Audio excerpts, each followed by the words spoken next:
Lauren Hollows for NOI Education Services, and today we are covering how to do third-party reports well. So in our last video, we kind of talked about the history of third-party reports, what were some of the challenges and problems with them, and what were some of the circumstances in which third-party reports would ultimately be necessary.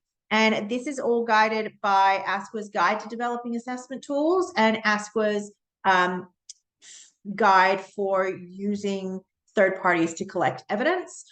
Referenced both of those in the last video. Very, very good resources, very important to use. I will try and link them down in this video as well, but strongly recommend that you watch that video before watching this one. So what I wanted to basically do was to provide you guys with a couple of really simple rules for when you were using and when you had to use third-party reports in order to collect your evidence. So the four kind of rules that I would work with is the first one is to choose using third-party reports carefully. So choose your circumstances carefully. And again, go back to the ASQA guide for using third-party tools. It does elaborate on some of the circumstances, as does the last video. So number one is choose your circumstances carefully.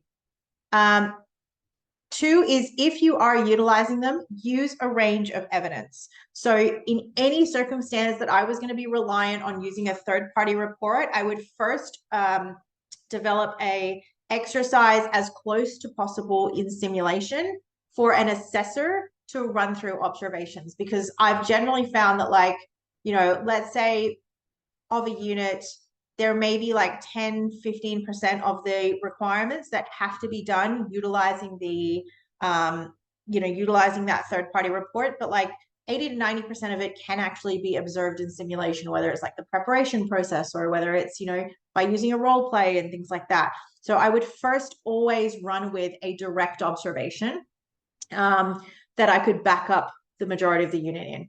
I would then include an indirect piece of evidence that I'm going to pair with the third-party report. So an example from our Cert 3 in individual support is we do utilize third-party reports. However, we do this in combination with some direct assessor observations, and we have a really comprehensive industry placement guide that we use where students do a whole range of activities, and they document daily discussions, they document a lot of their daily activities that they do.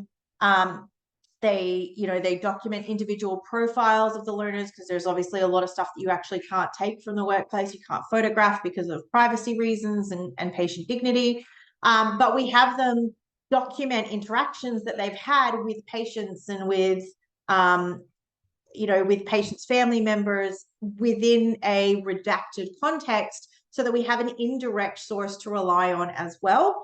And then we utilize the third-party reports. And actually what we do with our third-party reports is we do ours a little bit differently, in that we actually have a range of, we kind of give a rubric for the third-party assessors to work with. And the reason for that is that obviously a lot of the third-party assessors are fully qualified as nurses, or they're fully qualified with like a Cert 3 and a Cert 4 in individual support and aged care, but they are industry people. They are not they're not qualified assessors. And so what we utilize there is we utilize a rationale of they're not performing yet. They are performing at a baseline, they are regularly achieving this outcome, and they're, kind of like stand out in this area. What that also allows for is some really good feedback to occur between the assessor, the third-party supervisor, and the student. So we can actually really work to build specific skills of the students as we go through that process. But yeah, rule 2 is always use a range of evidence. So try and include as much of that indirect and direct evidence when you're working with the students, when you're collecting that evidence, and just think really carefully about how you kind of follow that process. The next one is to have ample instructions and really think about who can use the tool. Okay, so when I say who can use the tool, at an extreme end, I would see people dictating that it has to be someone with the qualification, with currency in the units, providing a copy of their USI transcript, and providing a copy of like resumes and things like that. So almost kind of starting like as if you were almost starting to employ an assessor. There are certainly challenges with getting that documentation. My personal preference for this is to outline that the person who is doing the third party report must have that qualification from within the last 10 years. And obviously that's going to vary, like that 10 years, that's going to vary depending on what the qualification is. If it was something like IT, you know, I would demand that it was far more recent than that. But, you know, generally they have to have the qualification, and we put a proviso in there that we may require, like we will spot check sample audit, we will spot check and ask people to provide that documentation, okay? Which, you know, obviously post USI, that's getting easier and easier to do that sort of stuff. We just have the supervisor or the person log in. And if you've got a long-standing relationship with the business, it may actually be that the supervisor did it through you guys, you know, 4 years ago, and now they are the supervisor. So, you know, it depends on the relationships and things like that. But generally, you know, be very clear on who it is and have that requirement that they do have to have the qualification, like they have to be qualified in this area. Otherwise, you know, certainly at an audit scenario, if you've got someone signing off on that skill, even if they have been working in that area, to not have any like determined evidence of competency can raise challenges for you at audit. So I would be, we generally have a couple of layers in there. We have them write the name of the third party. We have them write the date that they commenced employment. We have them write the role, and then we have them outline what qualifications they do hold. And we have them tick the box to say, I am aware that I may have to provide a copy of these qualifications if I am chosen for, you know, for audit or for validation or review and things like that. I think that's a very happy medium. Certainly haven't had any issues with that at audit personally myself, although, you know, I don't deal with AAT audits and things like that. So depending on the situation that you guys were in, certainly I have seen the regulator go tighter on the requirements for that at specific points in time.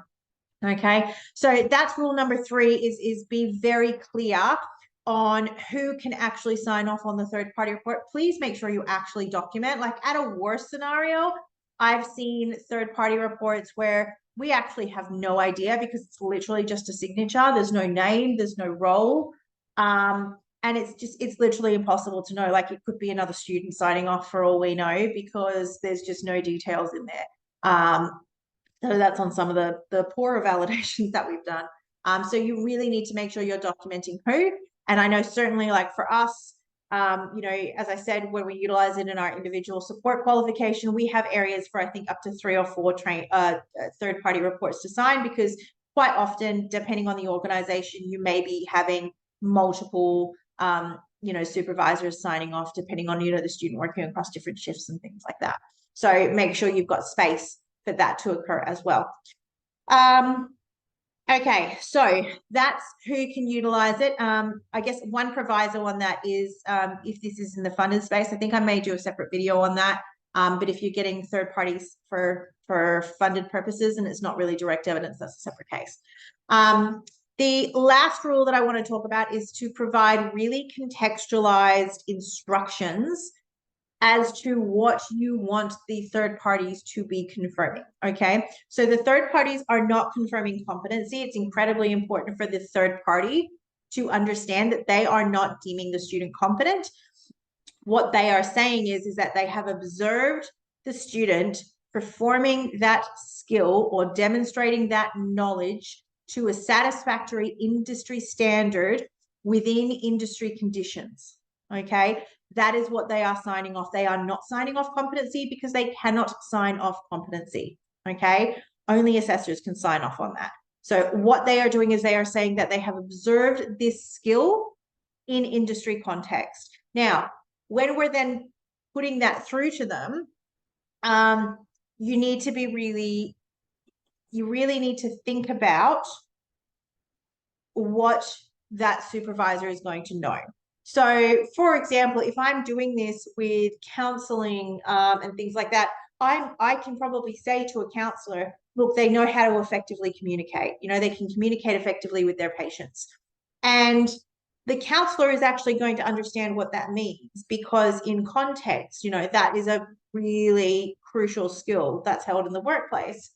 However, um, you know, if we are talking to somebody who is, um, you know, a tradie, okay, and I say they need to be able to communicate effectively, I actually need to put some benchmarks as to what I mean by that because, you know, what one tradie thinks is going, what one tradie may think is effective communication, may be completely different to what you know what somebody else does. So you kind of have to put those benchmarks in there explaining what effective communication looks like. So you've got to explain what the skills that you're looking for. You have to provide those benchmarks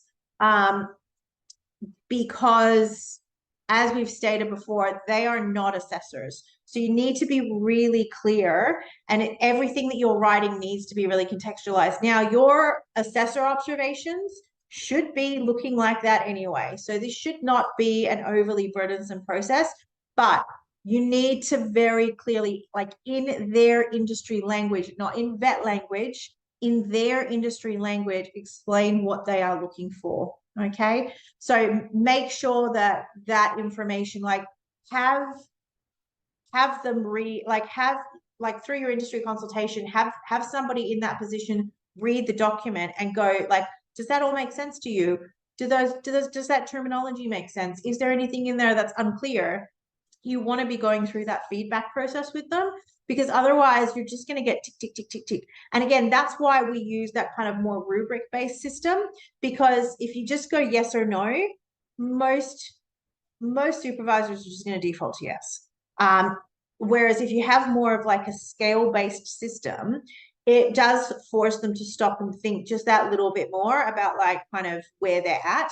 And then we put the similar scale like at the bottom of the third party report to kind of give them an option for comments as well. Because again, trying to get comments from supervisors is hard, but you know, if you give them like that rubric sort of a system, much more likely to actually get like a decent level of feedback. And then that way you can work with the student on specific skills and things like that as well. So that's my rules. Obviously you can choose to avoid them completely. That's up to you guys.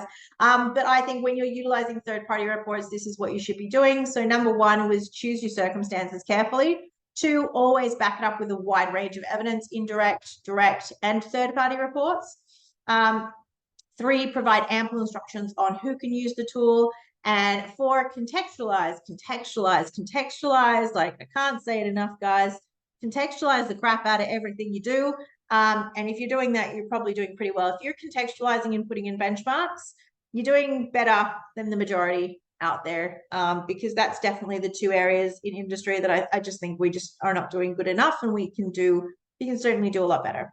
That is it. If you guys are finding this content helpful, the best way that you can support us at Anawire is by hitting the like button, the subscribe button, the notifications button, like the video, comment below.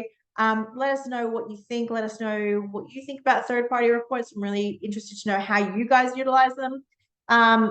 If you have any questions on this, pop that below and we make sure we respond to any questions that we get as well. You can also DM me on LinkedIn.